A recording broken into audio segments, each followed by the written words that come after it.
दृष्टिहीन बालिकाओं के विकास एवं उन्हें समाज की मुख्य धारा से जोड़ने के लिए विभिन्न आयाम स्थापित कर रही सामाजिक संस्था महेश दृष्टिहीन कल्याण संघ ने हर वर्ष की तरह इस वर्ष भी नवरात्र की संध्या पर उन बालिकाओं की रंगारंग गरबा प्रस्तुति की जो दृष्टि बाधित होते हुए भी सामान्य बच्चों से कम नहीं है।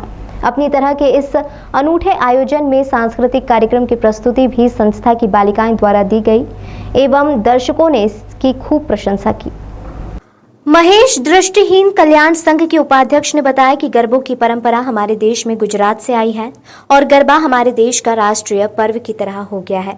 इसको देखते हुए महेश दृष्टिहीन कल्याण संघ द्वारा दृष्टिहीन कन्याओं के लिए हर वर्ष गरबा का आयोजन किया जाता है, क्योंकि इसमें बहुत मेहनत का काम है जो उन्होंने देखा नहीं होता है।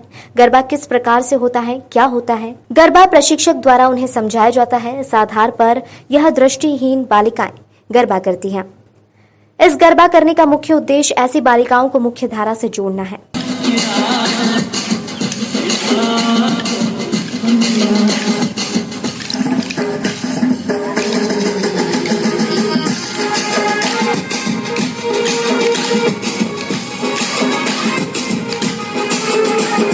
दृष्टिबाधित बालिकाओं को गरबे के स्टेप समझाना और उन्हें तैयार करना बड़ी चुनौती होती है। फिर भी मात्र 2 से 3 दिन की प्रैक्टिस में यहाँ गरबा हो जाता है और एक एक स्टेप इतने अच्छे तरीके से करती हैं कि नॉर्मल बच्चियां भी पीछे हो जाए।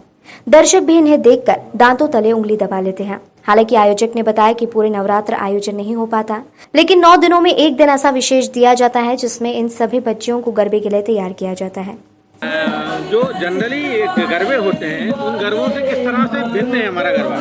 देखिए, जो गरबे की परंपरा जो हमारे देश में है वो बेसिकली गुजरात से आई है और गरबा हमारा एक राष्ट्रीय पर्व तरीका हो गया है और पूरे देश में मनाया जाता है। आमतौर पर उसमें महीनों की तैयारियों के बाद उनकी वेशभूषा के साथ में, उनकी तैयारियों के साथ में वो गरबा होता है। हमारे यहाँ महेश दृष्टिहीन कल्याण संघ में जो गरबा हो रहा है ये दृष्टिबाधित बालिकाओं के द्वारा किया जा रहा है। सबसे बड़ी इसमें जो मेहनत का काम है कि दृष्टिबाधित बच्चियों को गरबे की स्टेप समझाना और उन्हें तैयार करना, और मात्र 1, 2, 3 दिन की रिहर्सल में वे लड़कियां इतनी अच्छे से तैयार होकर यहाँ गरबा करती है। एक एक स्टेप वो ऐसी उठाती है कि जब हम उनकी स्टेप को देखते हैं तो ऐसा लगता है कि दर्शकों को कि कैसे कर पा रही है इतनी स्टेपें। तो जो इन्होंने देखा नहीं होता है, गरबा किस प्रकार से होता है उसके बारे में नहीं होता, जितना उनके शिक्षक और जो उनके जो प्रशिक्षक हैं वो लोग जितना समझाते हैं उसके आधार पर वो गरबा करती हैं। हमारी बच्चियों का गरबा इसलिए भी ज़्यादा महत्वपूर्ण है कि आखिर जो बच्चों का स्वभाव है, अपनी बेटियों का जो स्वभाव है, सजना संवरना, गरबा करना, माता की आराधना करना, ये सब उनके मन में रह न जावे, वे भी एक मुख्य धारा से पृथक अपने आप को न समझे, उनसे जुड़ी रहे। इस उद्देश्य से गरबे का आयोजन हम हर साल यहाँ करते हैं।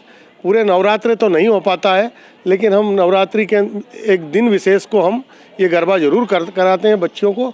और हमारी बच्चियाँ इस बहाने सजती है, संवरती है, तैयारी करती है, माँ के सामने खूब नाचती है, गरबा करती है, तो उससे उनको खुशी मिलती है और हमारे देखने वाले दर्शकों को भी खुशी मिलती है कि कितना अच्छा ये नृत्य कर रही हैं, कितना अच्छा गरबा कर रही हैं।